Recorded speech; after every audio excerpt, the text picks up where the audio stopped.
Vous êtes le fondateur de 10Times. Alors 10Times, c'est un peu entre le tuning de montre, puisqu'on peut choisir finalement, comme dans une voiture, on peut choisir la couleur, on peut choisir le boîtier, et en même temps, il y a aussi une vision éco-responsable, puisque du coup, vous essayez de trouver des matériaux qui sont durables. Tout à fait. 10Times, c'est venu vraiment initialement d'une volonté de pouvoir créer la montre que l'on souhaite, et avec les opportunités qui sont présentées, on a réussi à faire un bracelet en cuir de saumon éco-conçu à Lyon. Alors, pour cela, vous utilisez un configurateur qui permet de personnaliser parmi 2000 combinaisons différentes. Comment il fonctionne ce configurateur ? C'est assez simple, en fait, vous pouvez choisir la couleur du boîtier, la couleur de l'insert, du cadran, etc. Le bracelet, si vous voulez un bracelet en métal, un bracelet en caoutchouc. Donc c'est vraiment vous qui choisissez, qui créez votre montre. Et une fois que vous avez défini la configuration que vous vouliez, eh ben vous avez juste à commander, et nous, on s'occupe de faire votre montre sur mesure. Alors, ça marche très compliqué, la montre, d'abord parce qu'il y a beaucoup de composants qui sont effectivement fabriqués ailleurs, notamment en Asie. Ensuite, parce qu'il y a un marché de la montre de luxe. Donc, est-ce que c'est l'idée que vous avez trouvée pour vous insérer quelque part dans ce marché, effectivement, de proposer 2000 combinaisons de montres possibles, d'individualiser chacune des montres? C'est ça le point d'entrée dans le marché? C'est exactement ça. En fait, moi, initialement, je suis ingénieur génie électrique, donc j'avais pas spécialement d'appétence en micromécanique et en horlogerie. Et c'est le moyen que j'ai trouvé, en fait, à la base. Je transformais des montres existantes, des Seiko, et j'allais ensuite les transformer, vraiment changer des pièces spécifiques.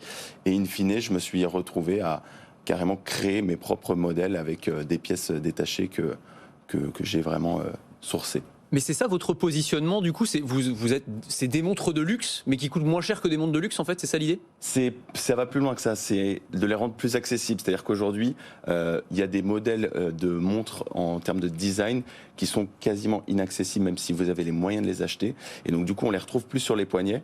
Et nous, on s'est dit, on va essayer de les rendre plus accessibles, ces designs iconiques, et de vraiment apporter sa touche personnelle, pouvoir choisir les éléments, et du coup, créer une montre qui n'a jamais été vue. Alors, design iconique, ça veut dire quoi? Ça veut dire que vous vous inspirez de modèles existants sans violer les droits de la propriété? C'est exactement ça. En fait, on va vraiment aller chercher des éléments de design qui sont qu'on connaît, que ce soit une montre plongeuse avec son insert tournant, etc. Et on va vraiment aller plus loin dans la proposition de personnalisation. Vous n'allez pas pouvoir vous faire attaquer par les grands constructeurs de montres qui vont dire il est bien gentil ce monsieur là, mais il recopie un peu ce qu'on fait sans le nom, quoi. Aujourd'hui, j'ai la chance de me faire accompagner sur ces sujets-là. Et en fait, si vous regardez dans l'horlogerie, il y a beaucoup de choses qui se font comme ça. On n'a pas le monopole du design ou quoi que ce soit. Donc c'est vraiment savoir faire la bonne proposition. Puis il y a des designs qui sont tombés dans le domaine public. Quand on voit l'Icewatch, on ne citera pas de nom, mais ça ressemble à un gros constructeur. Et c'est autorisé, cette personnalisation, ça s'appelle le watch modding, donc c'est ce que disait Pauline, c'est vraiment du tuning en horlogerie. C'est ça, tout à fait. Donc à la base, c'est un mouvement qui est vraiment parti d'Asie et qui, il y a 3-4 ans, est vraiment devenu fort en France. Et c'est à ce moment-là que j'ai créé 10Times pour vraiment prendre cette vague et l'insuffler en France. Et aujourd'hui, on est la première marque à faire ce genre de choses-là en France. Alors là, le modèle que vous portez aujourd'hui, c'est la 10Times S1. Donc c'est un bracelet made in France éco-conçu. Et c'est de la peau de saumon, la peau de saumon récupérée dans les sushis lyonnais. Exactement, exactement. Est-ce que vous réfléchissez à revaloriser d'autres matériaux? Oui, tout à fait. Très bonne question. On est en train de se poser la question sur notamment des bracelets. On a des bracelets en caoutchouc. Et donc, on étudie des pistes peut-être de pneus ou ce genre de matériaux-là, de revaloriser. Et on a aussi d'autres projets, notamment sur du carbone.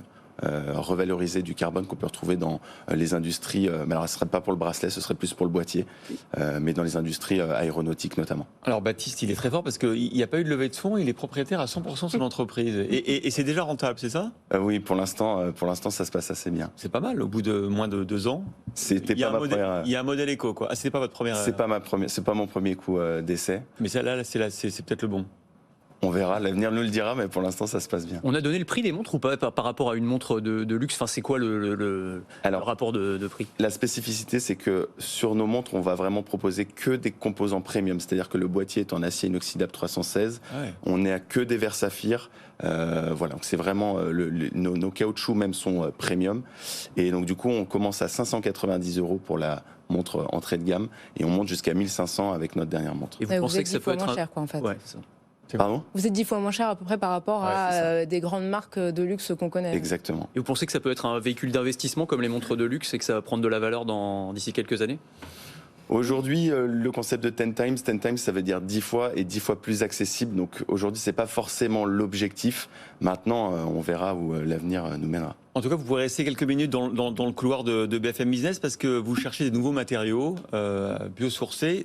À 6h45, on reçoit le président de Woodoo qui fait déjà c'est incroyable d'ailleurs, il broie du bois mais au niveau moléculaire pour remplacer par exemple le cuir. Donc parlez avec lui, peut-être que vous pouvez faire affaire pour les futurs bracelets. Il travaille déjà pour l'industrie du luxe.